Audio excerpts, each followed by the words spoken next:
కాశీలో మనకు చెప్పుకోవాలంటే కాలభైరవ స్వామి మందిరం అనేది చాలా ఫేమస్ అనమాట. కాలభైరవ స్వామిని దర్శనం చేసుకోవడానికి కాలభైరవ మందిరానికి అయితే వచ్చాం.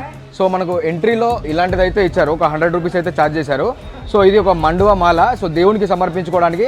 అండ్ ఇవి కూడా మనకు ఒక దాంట్లో ఆయిల్, ఒక దాంట్లో ఇదేదో స్వీట్ అయితే ఉంది. సో ఇవన్నీ మనకు దేవుని దర్శనం చేసుకున్న తర్వాత దేవునికి సమర్పించుకోవడం కోసం అయితే ఇక్కడ షాపుల్లో అయితే మనకు దొరుకుతున్నాయి. సో లోపలికి అయితే కెమెరా అయితే అలో లేదు. సో మేమైతే వెళ్ళి దర్శనం చేసుకొని మీకు ఎలా ఉందనేది నేనైతే చెప్తాను. అందరికీ నమస్కారం, welcome back to Sandeep the explorer YouTube channel. నేనైతే మంచిగున్నా, మీరందరూ కూడా మంచిగున్నారని అనుకుంటున్నా. ఈ రోజు కాశీని రక్షించే కాలభైరవుడి దర్శనానికి అయితే వెళ్తున్నాను. కాశీలోని ఒక ప్రముఖమైన ప్రాముఖ్యమైన దేవాలయం ఇది. ఈ వీడియోని అయితే పూర్తిగా చూడండి. కాలభైరవుడికి సంబంధించిన చరిత్ర, కాలభైరవుడి గుడికి సంబంధించిన ప్రత్యేకత అయితే ఈ వీడియోలో తెలియజేస్తాను. వారణాసి గల్లుల్లో మనకు ఇలాంటి చిన్న చిన్న టీ కొట్లు అయితే ఉన్నాయి. సో మనకు ఇలాంటి ఒక మట్టి పాత్రలో అయితే ఇస్తున్నారు. ఒకసారి అయితే తాగి టేస్ట్ ఎలా ఉందో అయితే చెప్దాం. ఓకే, చాలా బాగుంది. అయితే మనకు చాలా గరం ఉంది, ఇందులో షుగర్ కూడా చాలా తక్కువ ఉంది.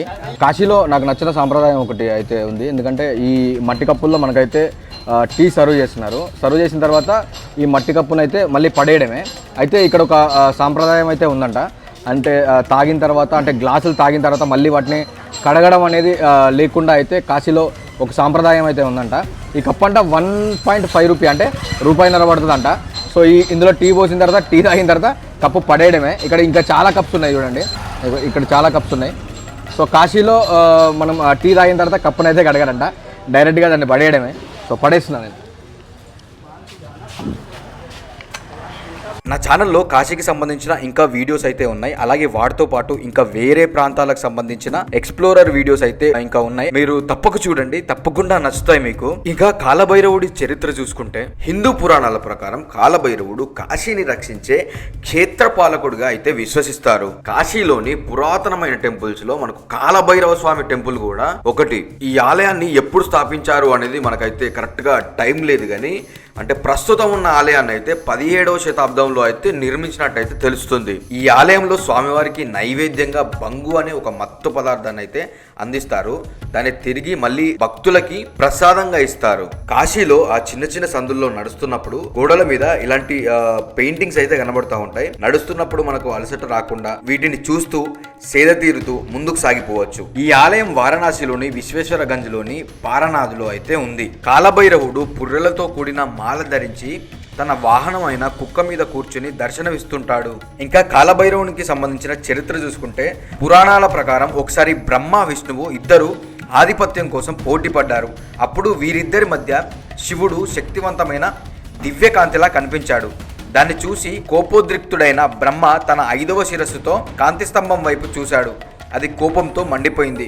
శివుడు తక్షణమే కాలభైరవుణ్ణి సృష్టించాడు. అతను బ్రహ్మ 5వ తలను శిరచ్ఛేదం చేశాడు. ఏ భగవాన్ కు लगाना है, ఏ భగవాన్ కు लगाना है, ఏ डालना है, तेल डालना है. సో మనమైతే కాలభైరవ స్వామి దేవాలయం దగ్గర ఉన్నాం. సో కాలభైరవ టెంపుల్కి లోపలికి వెళ్ళాలంటే మనకు ఇది ఒక మాల తీసుకోవాలి. సో ఇందులో అయితే మడువ అంటున్నారు, ఇది ఏదో మాల. ఇది కొంచెం తులసి వాసన అయితే వస్తుంది, మడువ మాల అంట. సో ఈ మాలను మనం దేవునికి వేసి మనమైతే దర్శనం అయితే చేసుకుందాం. బ్రహ్మ శిరచ్ఛేదనం తర్వాత శివుడు కాలభైరవుణ్ణి వివిధ ప్రాంతాలకు వెళ్ళమని ఆదేశించాడు. బ్రహ్మ తల నరికిన పాపమైన బ్రాహ్మణ హత్య పాతకం నుంచి బయటికి రావడానికి కాశీ చేరుకొని తపస్సు చేసి చివరికి కాశీ అనే పుణ్యభూమిలో మాత్రమే అతను చంపిన పాపం నుండి విముక్తి పొందాడు. అప్పటి నుండి కాలభైరవుడు కాశీలో నివసిస్తున్నాడని చెప్తారు. తనను శాపం నుండి విముక్తి చేసిన భూమిని విడిచిపెట్టలేదు. మరొక పురాణం ప్రకారం బ్రహ్మహత్య యొక్క శాపం తొలగిపోయిన తర్వాత శివుడు కాలభైరవుడిని నగర సంరక్షకుడిగా కాశీలో ఉండమని ఆదేశించాడు అని చెప్తారు.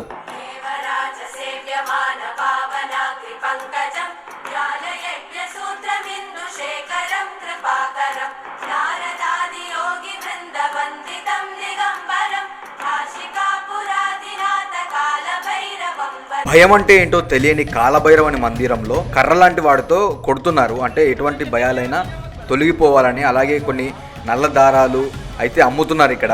ఆలయం లోపల గర్భగుడిలో వెండి ముఖపు కాలభైరవుడి విగ్రహం అయితే కొలువైంది.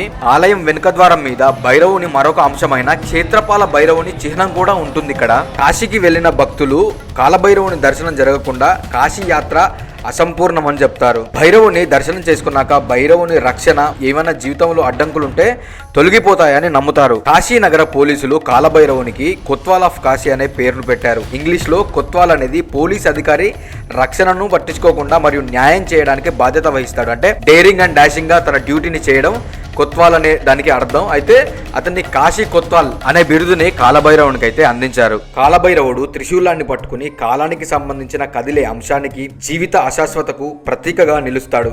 అతనికి భయంకరమైన రూపం ఉన్నప్పటికీ కాశీలోని ప్రతి పిల్లవాడు మరియు పెద్దలు కాలభైరవుని భక్తులను రక్షించే మరియు త్వరగా న్యాయం చేసే సంరక్షకునిగా చూస్తారు. కాశీ క్షేత్రపాలకుడైనటువంటి కాలభైరవ స్వామి ఆలయం దగ్గరికి అయితే వచ్చాం. ఇక్కడైతే కొంతమంది స్థానికులు అయితే ఉన్నారు మనతో. సో వీళ్ళు ఎక్కడి నుండి వచ్చారు, ఎలా వచ్చారు, ఎలా దర్శనం చేసుకున్నారు అనేది అయితే మనం అయితే వాళ్ళ మాటల్లో అయితే తెలుసుకుందాం. క్యా నామ్ హై భాయ్ తుమ్హారా? अचलेंद्र मिश्रा अचल, కిధర్ సే ఆయా? ये पीलीभीत जिले से पूरनपुर तहसील ఓకే कौन सा विधानसभा पूरनपुर जिला पीलीभीत उत्तर प्रदेश। उत्तर प्रदेश यूपी से आया? जी कैसा लगा इधर आने? बहुत बढ़िया लगा, बहुत अच्छा लगा, बहुत अच्छा स्थान है यहाँ पे। इसका क्या है स्पेशलिटी, क्या है इसका? इस पर ये काशी के कोतवाल नाम से हैं और यही पूरा बनारस की देखभाल करते हैं कोतवाल ओके, जी। దర్శన్ करके कैसा कैसा लग रहा है? करके हम धन्य हो गए। Thank you. కాలభైరవ టెంపుల్ పక్కన మనకు షాపుల్లో ఇలాంటి మాలలు అండ్ దండలు అయితే మనకు లభిస్తాయి. ఇక్కడ నల్లదారాన్ని ఎక్కువగా కొన్నారు. నాతో వచ్చిన పిల్లలు కూడా నల్లదారాలు కొనుక్కున్నారు. నేనైతే ఏం కొనలేదు. కాలభైరవుడి చరిత్రకు సంబంధించి ఒక్కొక్క దాంట్లో ఒక్కొక్క కథ అయితే ఉంది. అయితే మనకు అన్ని ఆల్మోస్ట్ కొంచెం సిమిలర్ గానే ఉన్నాయి. అంటే బ్రహ్మ హత్య పాతకాన్ని పోగొట్టుకోవడం కోసం కాశీ చేరుకున్నాడనే ఉన్నాయి అన్నిట్లలో కూడా. కాకపోతే కొంచెం డిఫరెంట్ గా వివరించడం అయితే జరిగింది. అయితే ఈ వీడియో అయితే ఇంతే. ఇంకా ఇలాంటి మరెన్నో మంచి వీడియోస్ కోసం నా ఛానల్ అయితే సబ్స్క్రైబ్ చేసుకోవడం అయితే మర్చిపోద్దు. అండ్ నన్ను అయితే సపోర్ట్ చేయడం కూడా మర్చిపోద్దు. Thanks for watching. Signing off Sandeep the explorer from Kashi.